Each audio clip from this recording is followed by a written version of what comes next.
Love, malalaki na ang kambal. Siguro it's time na para asikasuhin na natin ang magiging kasal natin sa simbahan. Gusto kong itapat sana to sa ating anniversary. Napabalikwas ng tingin si Kim sa akin mula sa kanyang pagkakahiga sa aking dibdib. Love, akala ko nakalimutan mo na. Sagot niya sa akin na may naluluhang mga mata. Malaking boses na tawa ni Jacob. Siyempre naman love, hindi ko makakalimutan ng pinangako ko sa'yo.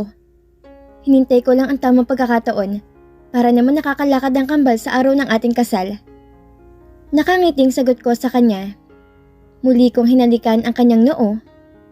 Sige love, ayusin natin yan.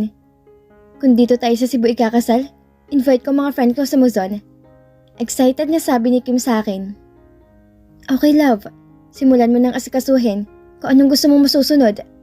Sagot naman ni Jacob. Pero love, kay Leo Almodel ka magpapagawa ng gown mo. Sabi ko pa sa kanya. Nakita ko ang creation ng sikat na designer na to mula sa mga kaibigan kong ikinasal. Talaga namang napakaganda ng bawat design niya. Nakita ko ang panlalaki ng mata ni Kim. Pagdating sa mga mamahaling gamit ay mahirap talaga siyang kumbinsihin. Naku love, hindi na. Titingin na lang ako sa Divisoria. Sayang naman isang araw lang gagamitin. Naku, wag na. Milyon yun, alam ko. Nakita ko yung gawa niya sa mga artista. Kim, kinapitan ko ang kanyang kamay. Love, ayun nga yun eh. Isang beses mo lang gagamitin at kasal mo yun. Hindi ako papayag na hindi ang dabas ang gagamitin mo. Isa pa, dapat outstanding ka sa araw na yon. Pinaghandaan natin to love. Masaya ako kasi magiging saksi ang ating mga anak sa special na araw na yon. Sabi ko pa kay Kim. Bumuntong hininga siya bago sumagot sa akin. Okay love, sige. Na-excite ako bigla. Sagot niya. After 1 week, Kim POV. Dumating na ang araw ng birthday ng kambal. Ako ang punong abala sa lahat. Tutok ako, basta para sa mga bata. Kahit sa tuwing magbe-birthday ang aming panganay na si Ava, ay ako ang nag-aasikaso ng lahat.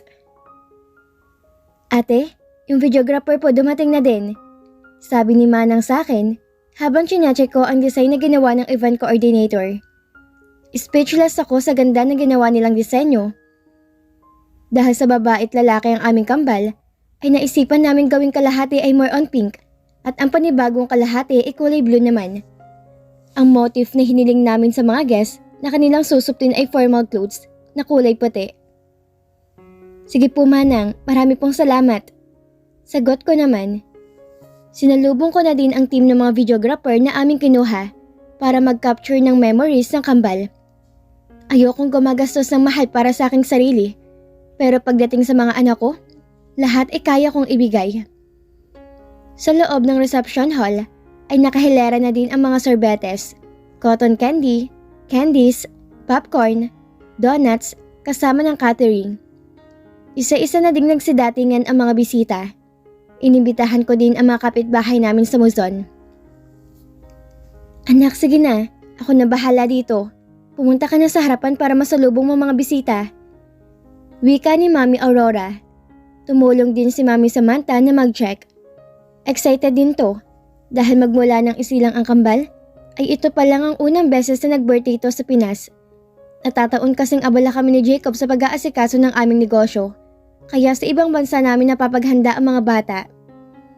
Na magsimula ang program, ay kinandong ko si Madison, samantalang si Maverick ay kandong na kanyang daddy. Si Ava naman ay kasama na kanyang tito Gabriel na nakikigulo din sa mga games. Mami, Daddy, thank you po for this party. Nag-e-enjoy po kami. We love you po. Pagalambing sa amin ng kambal. Yumakap sila sa amin ni Jacob at humalik sa amin. Natouch ako sa dalawang to. Matured na sila mag-isip. Baby? Of course. Everything para sa ganda at pogi na yan. Sagot naman ni Jacob sa kanila. Hinarot namin ng paghalik ang kambal. Tuwang-tuwa naman ng mga to. Nagpatuloy sila sa panonood sa party. Pinagmasdan ko lang ang kambal habang masaya silang nakikisali sa sarili nilang party. Gabriel POV. Ate, gusto ko sana magpaalam sa'yo. Gusto ko sana bisitahin si mama sa kulungan kung papayag ka. Nag-aalangan tanong ko kay ate.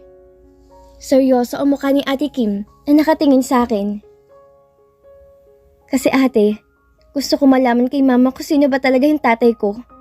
Gusto ko rin malaman ang totoong ugat ng aking pagkatao. Ayoko mamuhay ng puro pagtatanong sa aking sarili.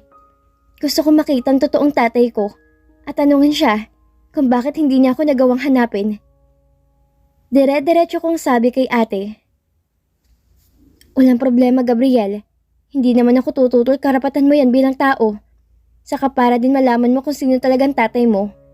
Kaya naman pala, ilang araw ko lang napapansin na balisa ka. Gabriel, hindi problema kung dalawin mo si Mama Amelia. Dahil tunay mo pa rin siyang mama. Hindi natin may aalis yun. At dapat lang din na bisitahin mo siya. Hinintay lang taga kita na ikaw magsabi niyan, pero ayan ang tama mong gawin. Sagot naman sa akin ni ate. Ang laki ng aking ngiti nang sabihin niyo ni ate. Yumakap ako sa kanya bilang paglalambing. Salamat ate. Anas ko. Tumayo na siya. Hudyat para magbihis na ako at umalis. Kaya naman dali-dali akong umakyat sa aking kwarto at nagpalitan ng aking damit. Naisipan ko munang dumaan sa grocery para mamili ng prutas, mga snack at delata na dadalhin ko para kay mama. Nang sa gayon, ay may makain kang pansarap sa loob. Bumili din ako sa restaurant na paboritong ulam ni mama. Sigurado matutuwa yon pag nakita ko. Kahit na nagalit ako kay mama nung una, nalaman ko ang kanyang ginawa, ay hindi ko pa rin maiwasang mag-alala tungkol sa kanya. Dahil kahit mas lamang ang di maganda ginawa niya sa amin ni Ate Kim, ay iniisip ko lang na kahit papano ay may nagawa naman siyang maganda sa akin. Kaya naman, excited ako nagtungo sa kanyang piitan. Pagdating ko sa correctional, ay hinanap ko agad si mama sa receptionist officer. Hello sir, gusto ko po sanang dalawin sa Amelia Flores. Nakangiti kong tanong sa jail officer. Sir, kaano-ano niya po kayo? Tanong naman niya sa akin. Anak niya po ako. Ito po ang HD ko. Sagot ko naman. Nagtataka ako sa inakto ng mga police officer na to. Nagbubulungan sila at nakatingin sa record sa kanyang computer. Sir Gabriel Flores, pahintay lang po. Tatawagin ko lang po ang aking senior officer.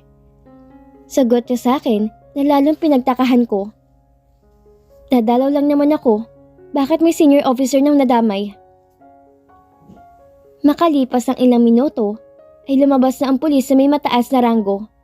Humarap to sa akin, hawak-hawak ang isang papel sa kanyang kamay. Please come inside, Mr. Flores. Matikas sa pagkakasabi ng pulis sa akin. Sumunod ako sa loob ng kanyang opisina. Sige, maupo ka. Sabi pa niya. Sir, bakit po? May problema po ba sa mama ko? Magalak kong tanong sa pulis. Huminga na malalim ang pulis sa aking harapan bago siya nagsalita. Matagal na po kami naghahanap ng relatives ni Mrs. Amelia. Ito ang sulat.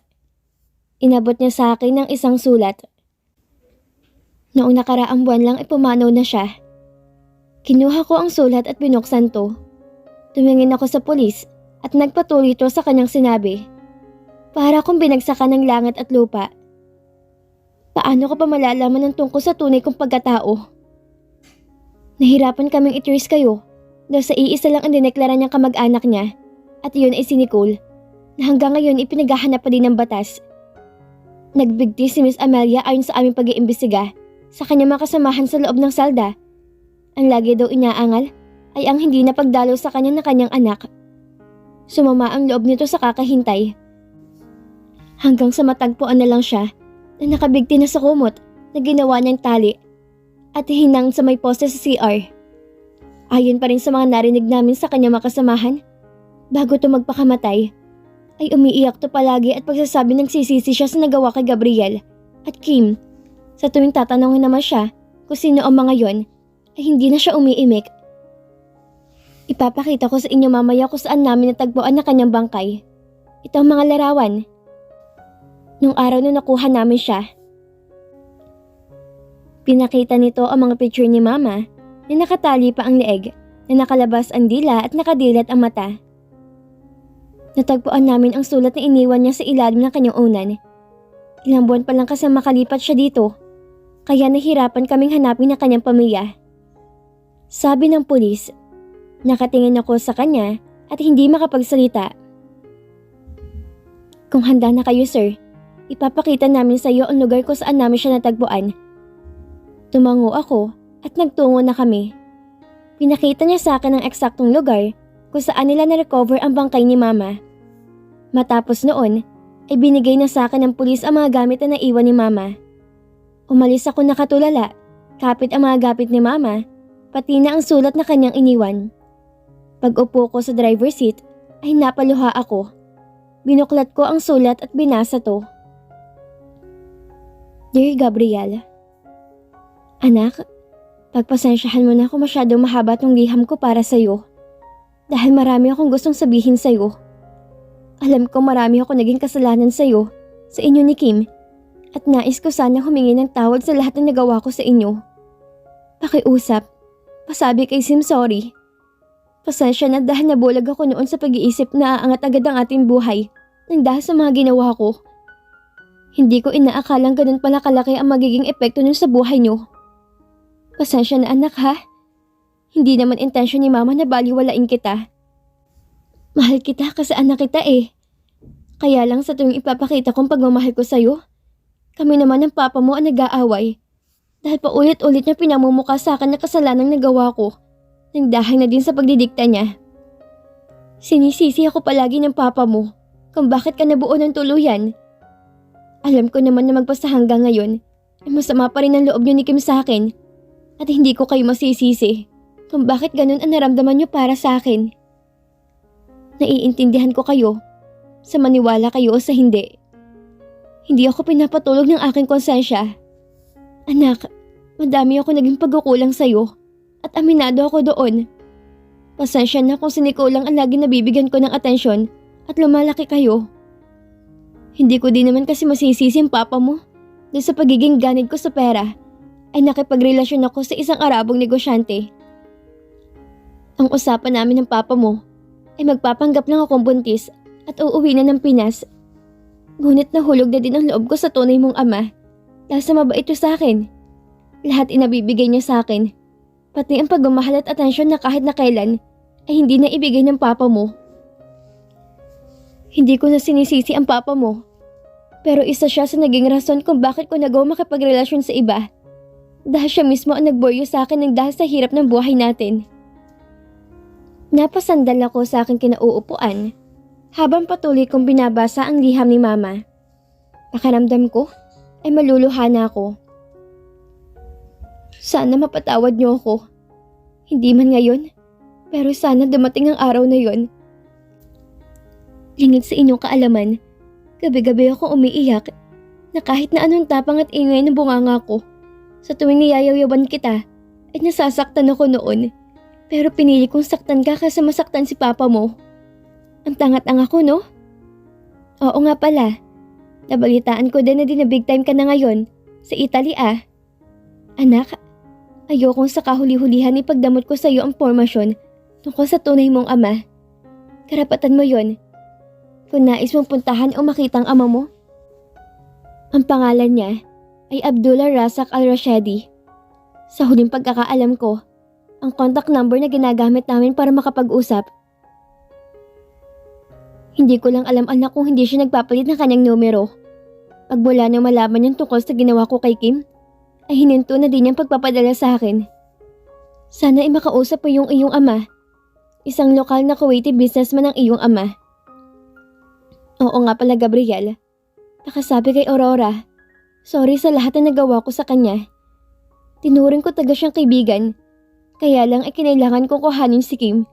Dahil siya ang solusyon para makatakas ako sa kasinungalingang ginawa ko kay Mohammed. Sa oras na binasa mo tong sulat na to, ibig sabihin wala na ako. Mahal kita Gabriel. Patawad. Nagmamahal, Mama Amelia. Tuluyan nang lumuha ang aking mga mata. Tinawagan ko agad si Ate Kim upang ipaalam ang aking nalaman.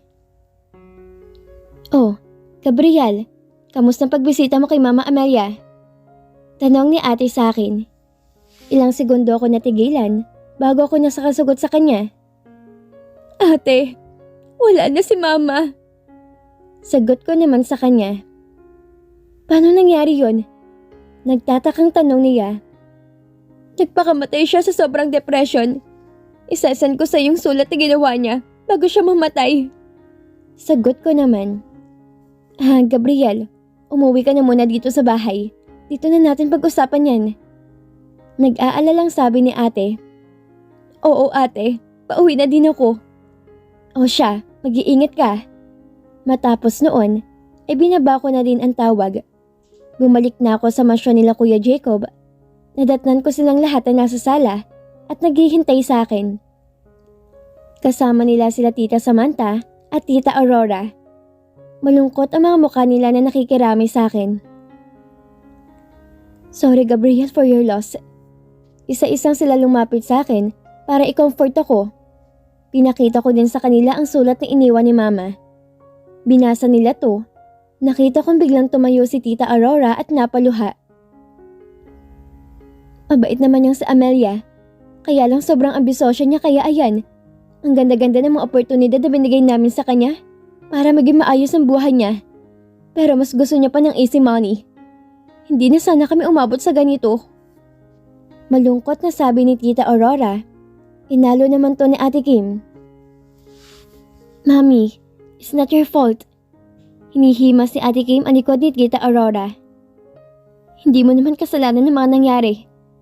Ayun sigurong kabalaran ni Mama Amelia, kaya tanggapin na natin. Gabriel, sinabi ba ng mga pulis kung saan siya nakalibing? Tanong ko sa kanya.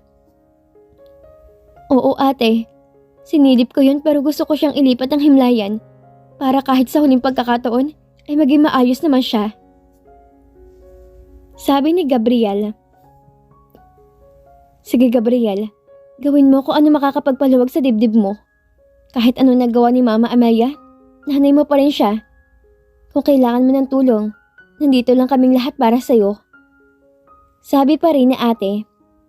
Tumango ako kay ate, hindi ko na pinahaba pang aming pag-uusap. Excuse lang po, kakausapin ko yung Memorial Garden na paglilipatan kay Mama. Umalis na muna ako para asikasuhin ko ang kanyang paglalagakan bago tuluyang matapos ang aking bakasyon sa Pinas. Ilang araw na lang din at paalisin naman sila Ate Kim. Makalipas ang 2 araw, ito ang araw na ilipat namin ang bangkay ni Mama sa maayos sa paglalagakan sa kanya. Nag-alay kami ng dasal sa kanyang puntod. Paalam na Mama. Sana ay mapatawad ka ng Panginoon sa lahat ng kasalanang nagawa mo. Lalong-lalo na pagkitil mo sa sarili mong buhay. Mahina akong bulong sa puntod ni Mama. Hindi na din kami nagtagal at nagkanya-kanya na kami ng alis. Iniwanan namin ang bulaklak at kandilang nakasindi ang puntod ni Mama.